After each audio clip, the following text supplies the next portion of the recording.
ये है दिल्ली दर्पण।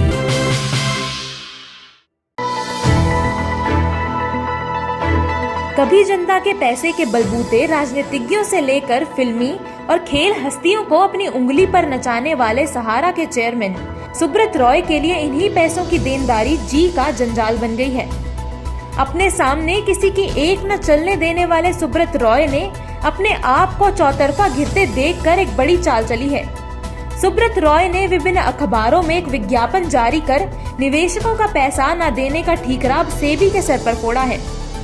सहारा इंडिया परिवार के नाम जारी विज्ञापन में सेबी के खाते में 25,000 करोड़ रुपए होने की बात कही गई। साथ ही सेबी पर जनता का पैसा न देने का आरोप भी लगाया है। इस विज्ञापन में सहारा इंडिया कंपनी ने भारत माता की एक तस्वीर के साथ कुछ लोगों के जंजीरों में जकड़े हुए और एक व्यक्ति के बंदूक लहराते हुए कार्टून बना रखे हैं। विज्ञापन में सहारा इंडिया ने प्रतिबंध लगने और धन का उपयोग नहीं कर सकने की बात लिखते हुए सेबी के पास सहारा के 25,000 करोड़ रुपए होना दर्शाया है।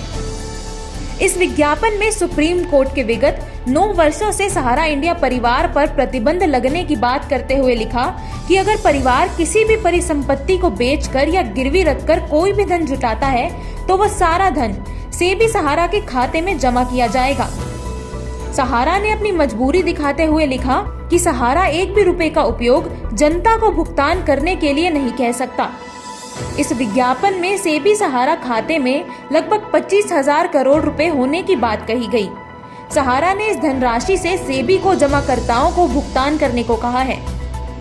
इस विज्ञापन में सहारा ने सेबी से जनता का भुगतान नहीं करने का कारण भी पूछा।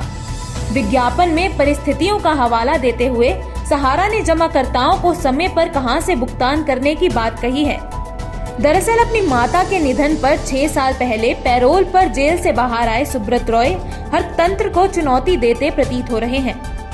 सुप्रीम कोर्ट के हस्तक्षेप करने और तमाम मामले दर्ज होने के बावजूद सुब्रत रॉय ने सहारा की एक पैसे की संपत्ति नीलाम नहीं होने दी और न ही किसी दबाव में किसी निवेशक को एक पैसा दिया।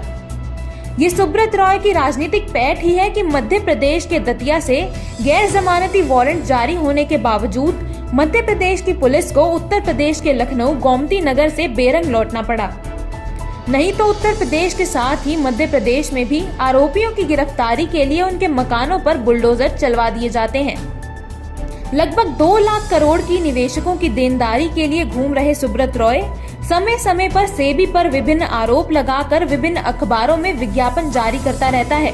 2014 में जब सुब्रत रॉय की गिरफ्तारी हुई तो उससे कुछ दिन पहले सेबी के उसके मामलों में हस्तक्षेप करने का अधिकार न होने की बात लिखते हुए विभिन्न अखबारों में एक विज्ञापन जारी किया गया था। सहारा इंडिया में जमाकर्ताओं के साथ एक खेल चलता रहता है कि जब भी किसी स्कीम की समय सीमा पूरी हो तो जमाकर्ता को लालच देकर दूसरी स्कीम में उसका पैसा डाल दिया गया।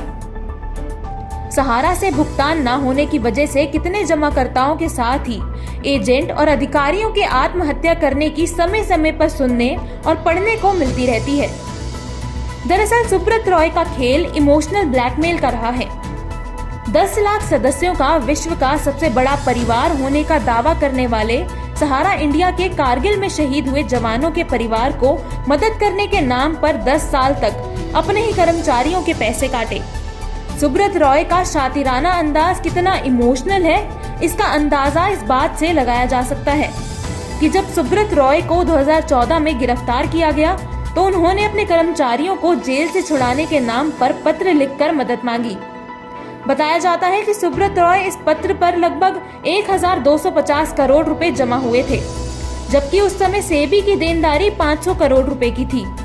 जब सहारा मीडिया में वेतन न मिलने पर कुछ कर्मचारी तिहाड़ जेल में सुब्रत रॉय से मिले तो उनके पत्र पर 1250 करोड़ रुपए जमा होने की बात कही गई। कर्मचारियों ने जब इन पैसों में से 500 करोड़ रुपए सेबी को देने की बात कही तो सुब्रत रॉय ने कहा कि वो ये पैसे दूसरी मद में जमा कर चुके हैं। मतलब सुब्रत रॉय सेबी को पैसे नहीं देना चाहते थे। आज की तारीख में सुब्रत रॉय के परिवार के मर्सीडोना में बसने और दूसरे निदेशक जयव्रत रॉय के दूसरी कंपनी खोलने और ओपी श्रीवास्तव के बाबा रामदेव की पतंजलि में पैसा लगाने की बातें सामने आ रही हैं। सहारा निवेशकों की लड़ाई लड़ रहे राष्ट्रीय उपकार संयुक्त मोर्चा के राष्ट्रीय अध्यक्ष दिनेश चंद्र दिवाकर ने सहारा से जारी विज्ञापन पर कहा कि निवेशकों ने पैसा सहारा को दिया था, न कि सेबी को। उनका कहना है कि सुब्रत रॉय पैसा न देने के लिए ऐसे ही पैंतरेबाजी करते रहते हैं। उन्होंने कहा कि सहारा के पास अखबारों में विज्ञापन छापने के लिए करोड़ों रुपए हैं, पर निवेशकों को देने के लिए कुछ नहीं। संयुक्त राष्ट्रीय मोर्चा के राष्ट्रीय प्रवक्ता मदन लाल का कहना है कि सहारा, बाइक बोट और आदर्श जैसी जनता से ठगी करने वाली कंपनियों के खिलाफ सरकारों को सख्ती बरतने की जरूरत है।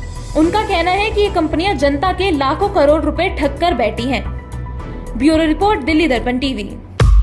लेटेस्ट खबरों के लिए सब्सक्राइब करें हमारा YouTube चैनल या फिर लॉग ऑन करें www.delhidarpantv.com। खबरों की कवरेज और विज्ञापनों के लिए संपर्क करें इस नंबर पर।